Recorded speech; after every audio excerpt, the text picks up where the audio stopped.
جی السلام علیکم۔ بہت بڑی اہم ڈیولپمنٹ ہوئی ہے آج۔ وکلا کنونشن بھی تھا لاہور میں، اور اس کے بعد جو ہے جسٹس جو تھے ریٹائر تصدق جیلانی صاحب جو تھے، انہوں نے معذرت کر لی ہے، اور یہ جو ججز 6 ججز کا خط کو لے کے وہ تحقیقات کر رہے تھے، اور ان کی ایک رکنی کمیشن بنا تھا جو اس کی تحقیقات کرتا، تو انہوں نے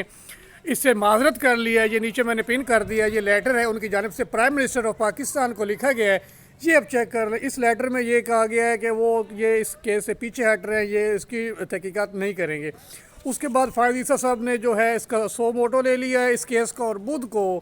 11:30 کے قریب جو ہے سپریم کورٹ میں سماعت ہونی ہے، جس میں ایک چیف جسٹس قاضی فائز عیسیٰ کی سربراہی میں سماعت ہونی ہے، اور جسٹس منصور علی شاہ صاحب ہوں گے، جسٹس یحییٰ فریدی صاحب ہوں گے، جسٹس جمال مندوخیل صاحب، اور جسٹس اطہر من اللہ صاحب، اور جسٹس مسرت ہلالی صاحبہ، اور جسٹس نعیم اختر افغان۔ یہ لوگ ہیں جو ہے اس خط کی جو ہے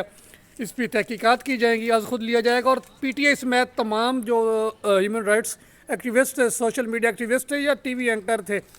جو غیر جانبداری سے تجزیہ کرتے ہیں،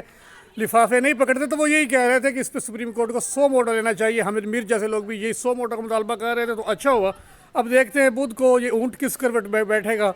کیا تحقیقات ہو پائیں گی اور کیا نکلے گا اس کیس سے، یہ بدھ کو سامنے آ جائے گا۔